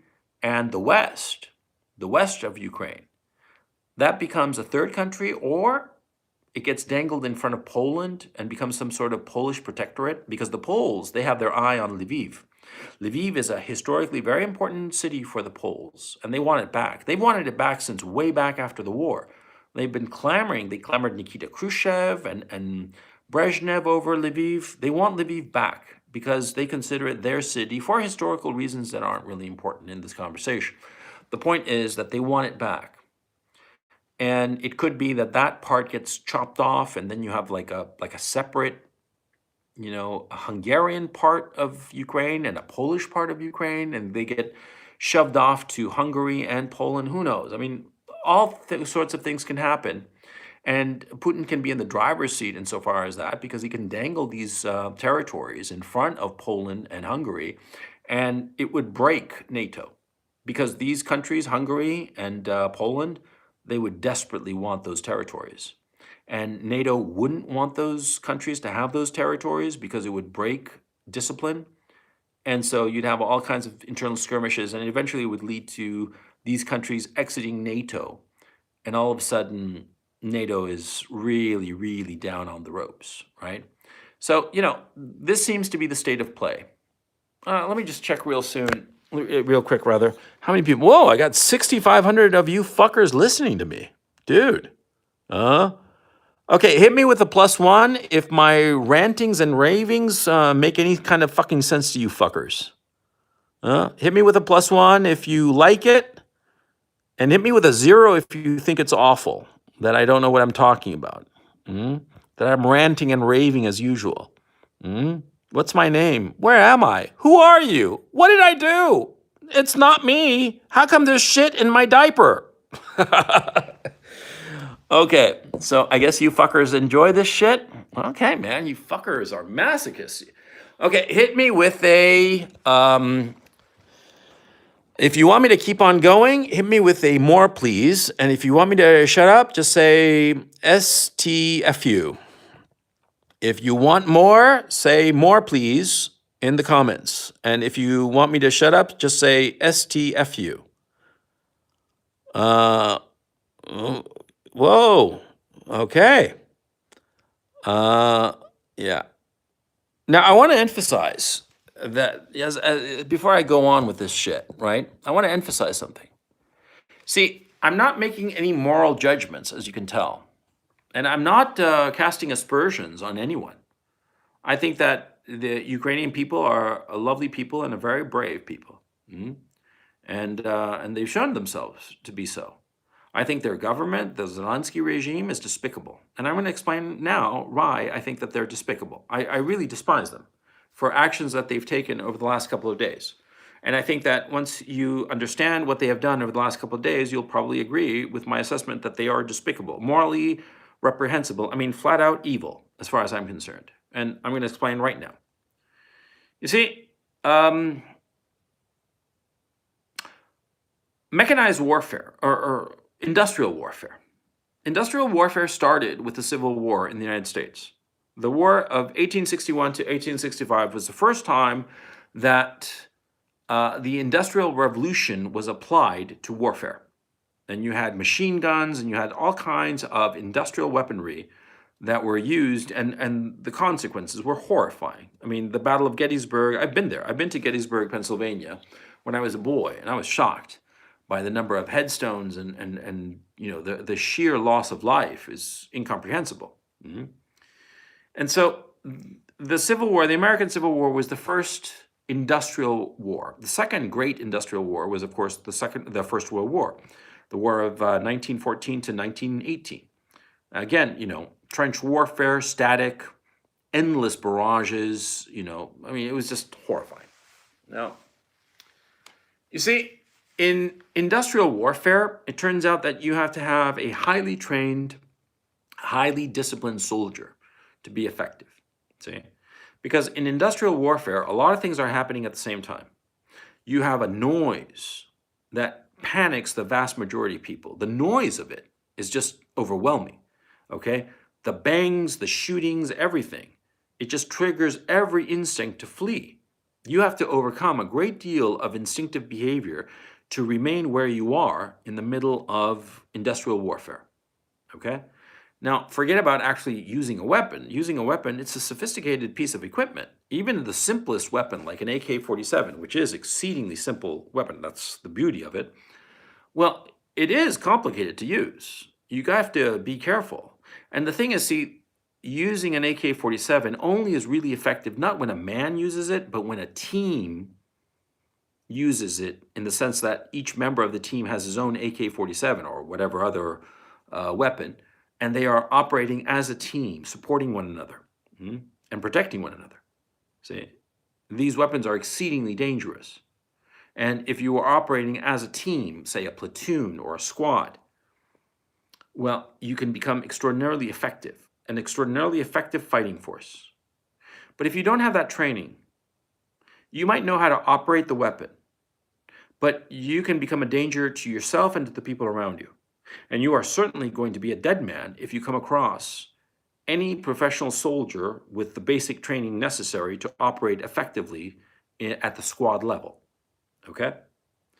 Now, suppose like some old fat fucking fart like myself picked up an AK-47 and started wandering around, looking for Ruskies to shoot, right? Okay, so I'm wandering around with my fucking gun, my AK-47. Some Russian squad catches wind of me. They see me, they're gonna plug me on the spot. They're gonna shoot me right dead, right there and then. No questions asked, of course. See, because when these guys, when they turn their attention, they turn their weapon at you too, and they see you with the gun, they're gonna shoot you, of course, right on the spot. And there isn't gonna be anything you can do because you're not gonna know how to defend yourself. You'll be able to shoot back, but you won't know how to evade the oncoming fire. You're gonna be so freaked out by it. I mean, when you hand out weapons like that willy-nilly to civilians, you are essentially creating a hazard for them. Those people who take these weapons, they're the ones who are going to get hurt. They're going to die. And so the Zelensky regime handed out, as far as I understand, something like 10,000 AK-74s. Let's say AK-74s are just advanced versions of the 47. Same fucking thing. Basic rifle. And they handed out 10,000 AK-74s and munitions to match. And, they just gave them out. They also, I'll get to the conscription in just a second. And so what happens with all these people who've got these guns? They're going to go out and they're going to think that they're brave and they're tough and they can stick up against the Russian, a squad of Russian soldiers, of Russian, trained Russian soldiers, even second-tier soldiers. Well, those Russian soldiers are going to cut these civilians down to pieces instantly.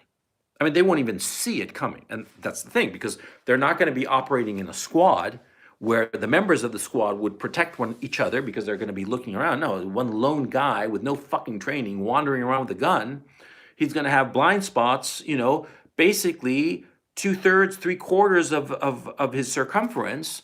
He's going to get wasted almost instantly. Right? He's not going to know what hit him by the time he's dead. And so what's going to happen? That's going to present a great photo op now, isn't it? Ooh, look, the Russians killed a civilian. And then all of a sudden you realize that that's the whole point of it. That's why they're handing out the weapons, to get civilians to get killed, for the photo op, for the narrative. I mean, think of it. These fuckers are so evil that they are handing out weapons knowing that the people that take these weapons are going to get shot almost instantly and killed, so that they can have images of Russian atrocities against civilians. That's why they are handing out the weapons. That's why they are teaching civilians how to make Molotov cocktails and encouraging them to do this irresponsible behavior. They're going to get killed. And for no reason other than a photo op. And why? Because the Zelensky government, the Zelensky regime, thinks that they can use these photo ops to draw in the Western powers to be on the side of Ukraine and fight the war that Ukraine is losing. And I'm sorry to say this, for those people who are pro-Ukrainian, who are Ukrainian, I have nothing but sympathy for your situation. I live in Ukraine. I'm married to a Ukrainian woman. We have children that are Ukrainian. I love Ukrainian people. They're lovely people. They've always been incredibly kind to me, and I've tried my hardest to be as equally kind and as equally decent to them as they have been to me. And it's always been just a superb. It's a superb country. I mean, I can live anywhere I want to. I'm living here because I want to, because I think Ukraine is fantastic. But that doesn't change the fact that they're losing the war and they're not going to win it. There's no way for them to win it. The only way to win it is to draw in some of the Western powers. And so the Zelensky regime is trying to have what seem to be Russian committed atrocities on camera, on video, on film, on digital film, so they can show the world how evil the Russians are and convince, emotionally blackmail the West into joining into this war. That's what's going on. And it's fucking despicable.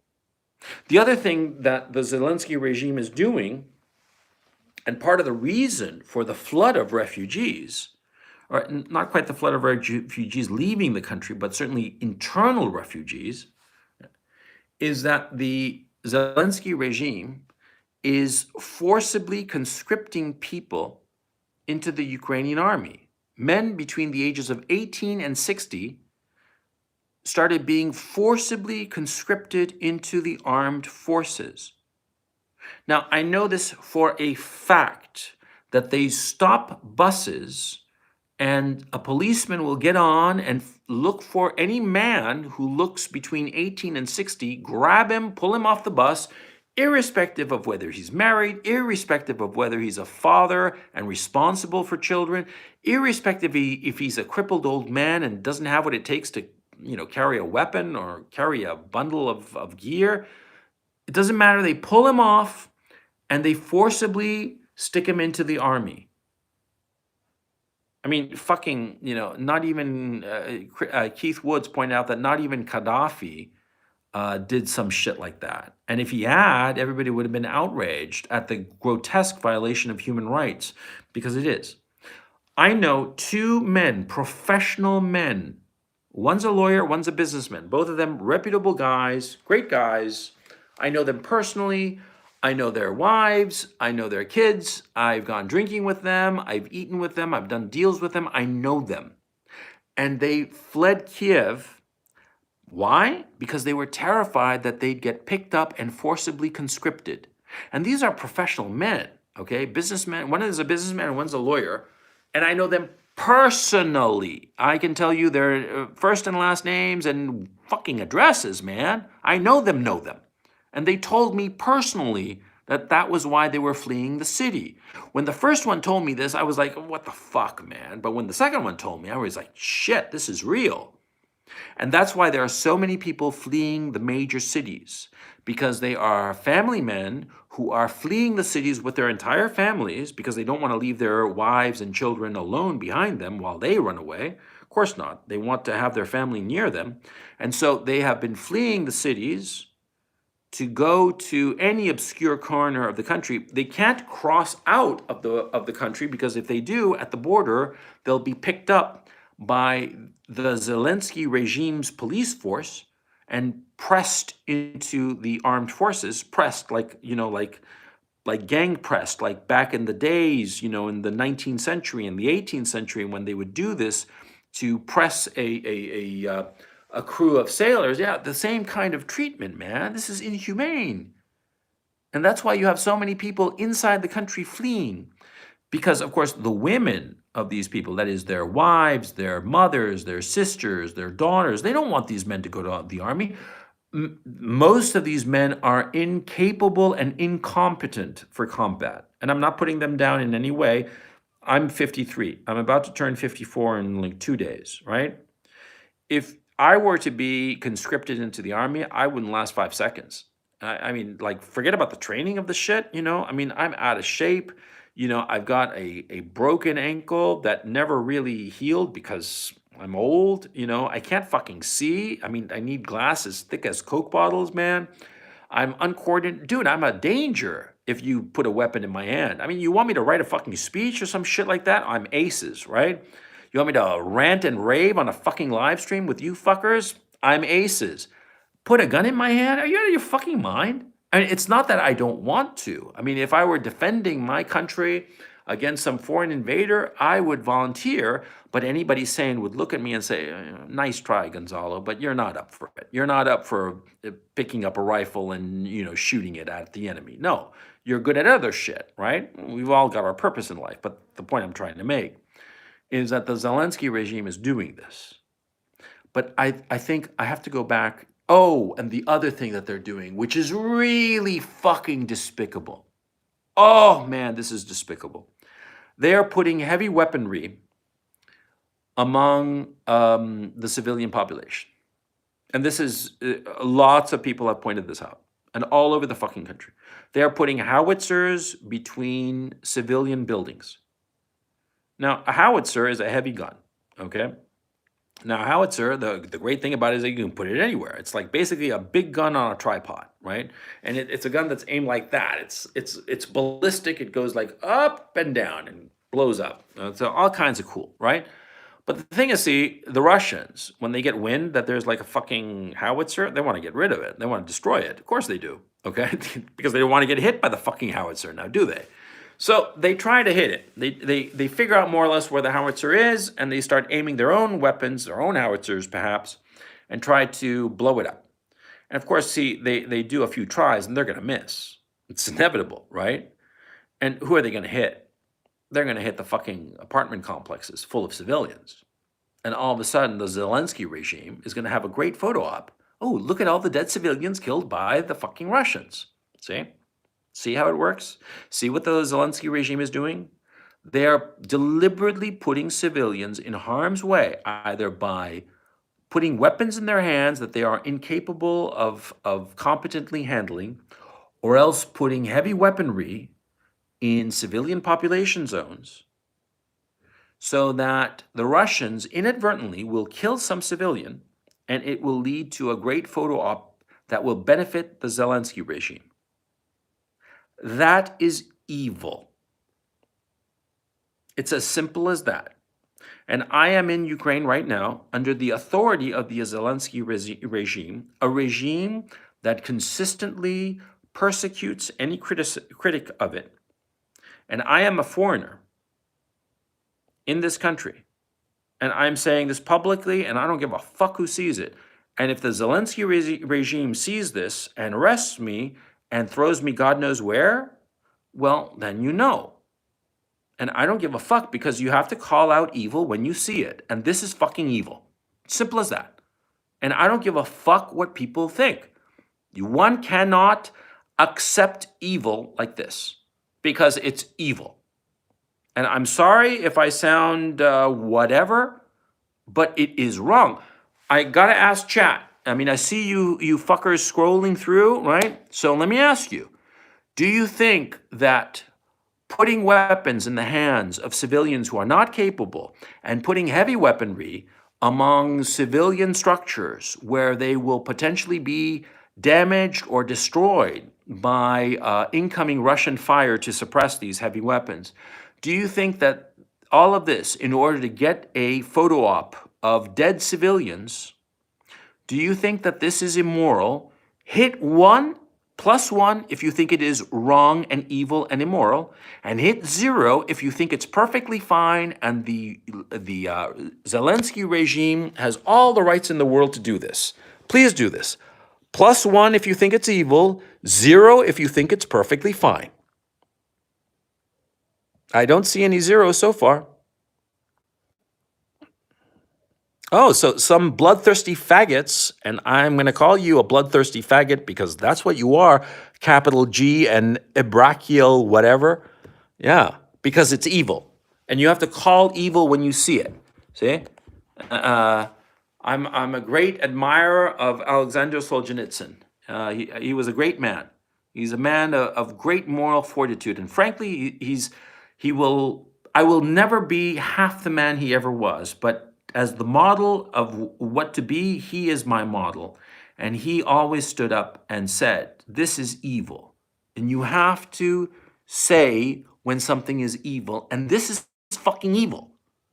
It's evil to deliberately put civilians at risk so that you can get a guy back. Yeah. And no, it wasn't the Zelensky regime clipping me. It was just an accident on my fucking phone. But I'm sorry if I get a little emotional on this issue. I have recognized over the last couple of days that I'm getting very emotional because I'm extremely stressed out. I'm not stressed out particularly for my own safety. I've thought to myself, well, it was about, let me see now, 10 years ago. Actually, it'll be 10 years ago tomorrow that I experienced the great earthquake of Chile in 2012. It was an 8.8 earthquake. And where I felt it, it was only 8.6.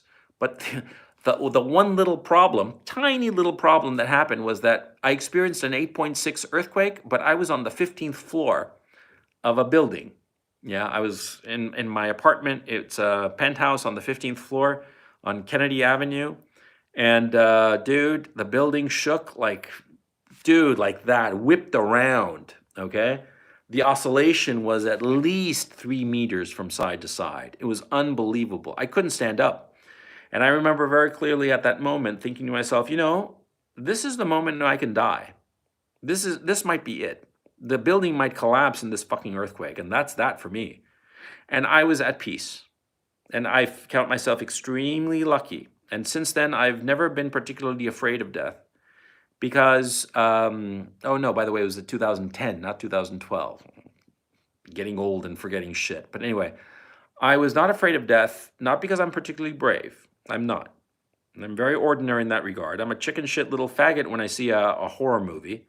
Oh man, I cover my eyes. I can't stand a horror movie. But I was not afraid at that moment because I was fortunate enough to realize that I had lived my life without regrets. And I think that that's the thing that happens to you when you are dying.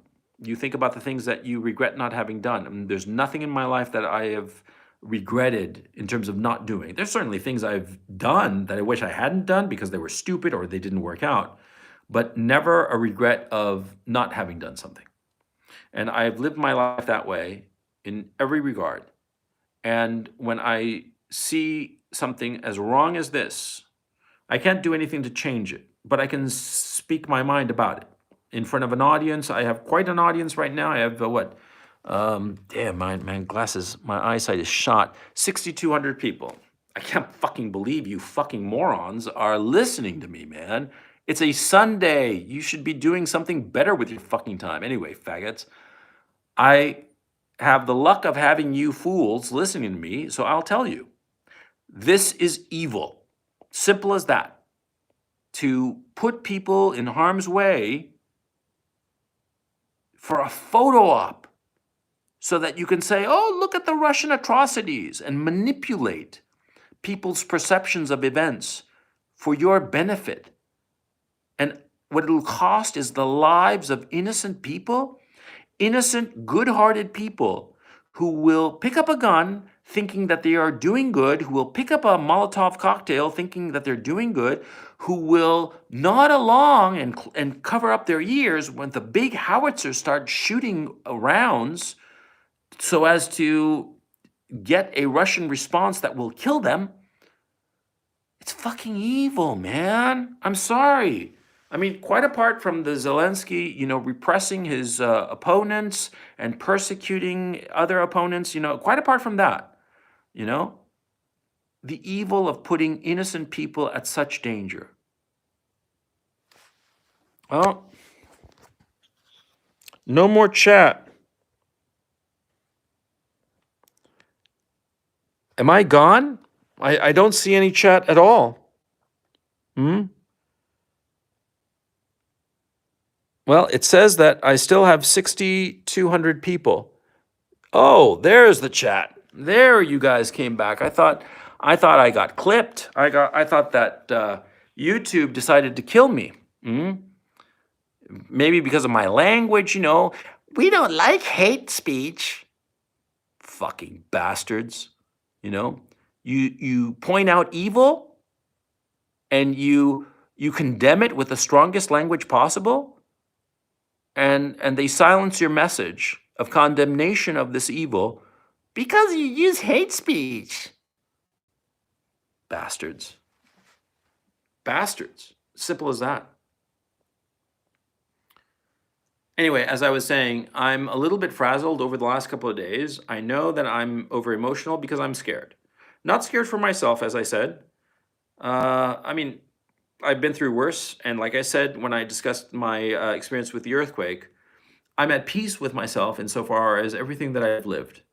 I don't have any regrets, and I don't regret not having done anything. And none of the things I did caused any other person harm. I mean, the things I regret having done either caused harm to myself or just were things that, didn't work out, but, nothing major. You know what I mean? And so the point is to see, I'm not afraid for myself. I'm terrified for my children. I'm terrified for them. And I am deeply, deeply unhappy.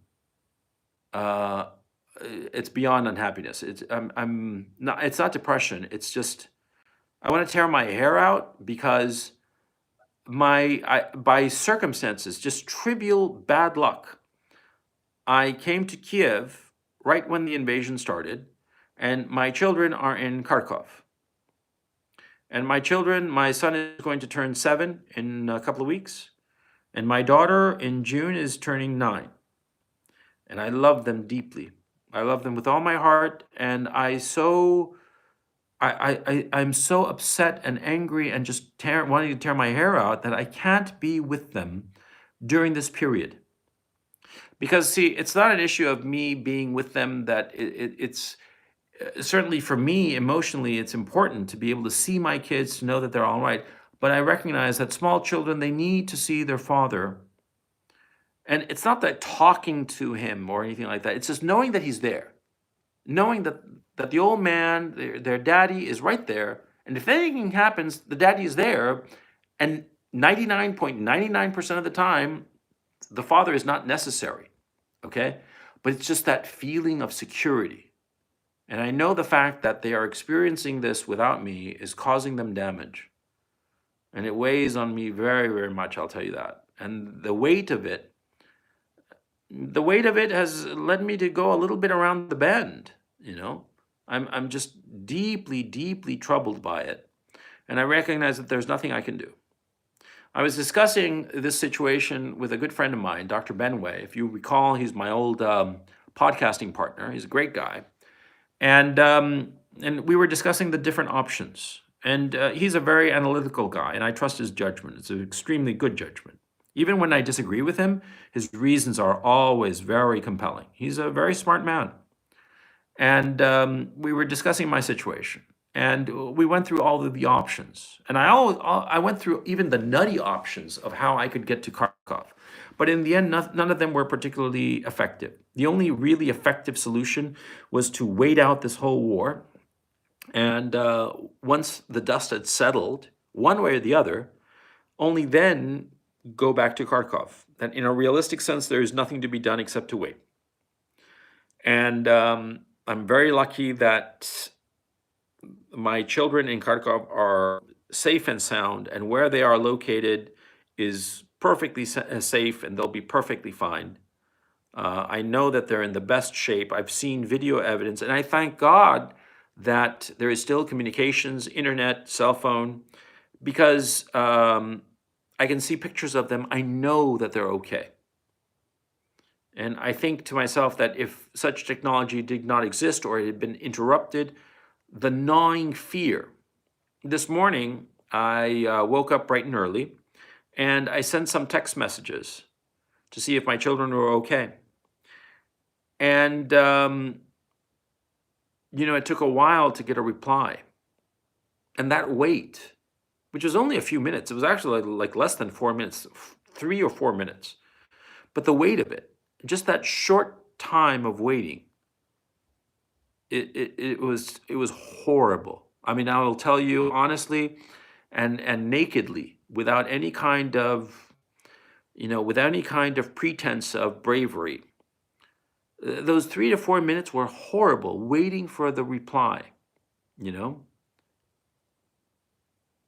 I was terrified because I sent the message, the SMS, and like on the Apple app, when you send a message, right, it says delivered underneath, right? But I sent the message and nothing appeared underneath. And I started getting paranoid as to, what horrible thing might have happened to them, you know? And that kind of uncertainty just gnaws at your soul. And of course, my own situation is exceedingly common. I'm not so arrogant as to think I'm particularly special in that regard. There are literally millions of people who are experiencing the exact same thing in Ukraine. Mhm. And the situation, the fear that all these people are experiencing, this fear that's befallen them, it could have been avoided, most definitely. The misery that all of the people in Ukraine are experiencing, not in terms of worried about getting shot, no, worried that the people they love got shot, that the people they love, their children, their brothers, their spouses, their parents, worried that they got shot, that they had some random round of God knows what blow up their building. And all of it could have been avoided. It could have been avoided, but certain greedy people in the West wanted to just fuck with Russia so they could get their way, sometimes for exceedingly egotistical and just arrogant reasons. And other people were fool enough to believe in the empty promises of the West. And well, here we are. Vladimir Putin, on the day of the invasion, gave an exceedingly important speech, the Empire of Lies speech. I think it is one of the most important political speeches in the last half century. Frankly, I can't offhand think of a speech as important as that one. And I'm not kidding, and I'm not being hyperbolic. And I've thought about it over the last 3 days, and I've read the speech repeatedly, and I would suggest you read it. There are versions of it in different sources. All you have to do is just go to the Kremlin website and the Kremlin YouTube channel, rather, and you'll find that speech. It's Vladimir Putin in his office, and it's the Empire of Lies speech. He calls the United States the Empire of Lies. And he's right. And it's that Empire of Lies that has led us to this situation. And we have a potentially catastrophic war about to unfold across the globe. Now, I'm not going to speculate as to what might happen. I've been going on for nearly 2 hours, and I'm tired, and I want to get some sleep. It's gonna take me a while to unwind from this, this rant that I've been going on. But I just want to tell you that the war that's going on, it's all connected. You see, the Canadian truckers, the Russians invading Ukraine, the horrifying things going on with the transgender and all that, and that kind of just bizarre, manipulation of people's bodies in the most grotesque way imaginable. All of these things are connected. And we are seeing increasingly that there are two camps. One is decadent and degenerate. It is a mentality and ideology that believes in fantasies and storytelling and not reality, and glorifies decadence, degeneracy, infanticide. It's disgusting and despicable as far as I'm concerned. And then there's the other side that glorifies beauty and wholesomeness. It's a side that I'm a part of. Because I look at the degeneracy and decadence, the insane permissiveness, the degradation of the human spirit, the belief that human beings are not individuals of value, but rather cogs, replaceable cogs of a machine.